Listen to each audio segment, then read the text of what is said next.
ശരി, നമുക്കൊപ്പം ഇപ്പോൾ ഈ വാർത്ത ഡിവിഷണൽ ട്രഷററായ ശ്രീ സതീഷ് പ്രതികരിക്കാനുണ്ട്. ശ്രീ സതീഷ്, നമ്മൾ ഈ പറഞ്ഞതുപോലെ തന്നെയാണ് ഏറ്റവും ദുഃഖകരമായ മണിക്കൂറുകളിലൂടെയാണ് നമ്മൾ കടന്നു പോകുന്നത്. ഈ വാർത്ത കേട്ട സമയം മുതൽ തന്നെ നമുക്ക് വലിയ വിഷമം അല്ലെങ്കിൽ ഒരു ഞെട്ടൽ ഒക്കെ തന്നെയായിരുന്നു.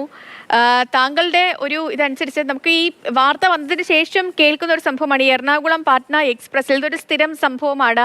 അതിഥി തൊഴിലാളികൾ കൂടുതൽ പോകുന്ന ഒരു ട്രെയിനാണ്. ഇതുമായി ബന്ധപ്പെട്ട ഇത്രയും ക്രൂരത നടന്നിട്ടില്ല എങ്കിൽ കൂടി ഇങ്ങനത്തെ TTRനെ കൈകാര്യം ചെയ്യുക അടക്കമുള്ള സംഭവങ്ങളൊക്കെ നടക്കാറുണ്ട്. ഇതിൽ പരാതിപ്പെട്ടിട്ടുണ്ട്, പക്ഷേ നടപടികൾ ഉണ്ടായിട്ടില്ല. എന്നത് സംബന്ധിച്ച വിവരങ്ങളൊക്കെ ഈ സംഭവം നടന്നതിന് ശേഷം പുറത്തു വരുന്നുണ്ട്. അങ്ങയുടെ ശ്രദ്ധയിൽ ഇത് ഏതെങ്കിലുമൊക്കെ പെട്ടിട്ടുണ്ടോ?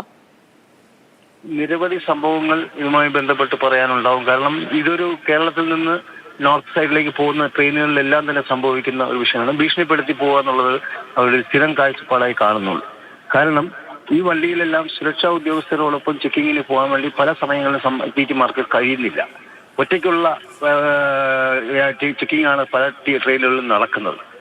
അത്തരം സംഭവങ്ങൾ തുടർന്ന് കൂട്ടായ ഒരു ആക്രമണ ഭീഷണി സ്വരങ്ങൾ പല സമയത്തും ഉണ്ടാകുമ്പോൾ നമ്മൾ മേലധികാരികളെ അറിയിക്കുകയും ചില സമയങ്ങളിൽ മാത്രം സുരക്ഷാ ഉദ്യോഗസ്ഥരെ കൂടെ ഒപ്പം അയക്കുന്ന ഒരു സംവിധാനമാണ് ഇന്ന് നിലവിൽ നിൽക്കുന്നത്.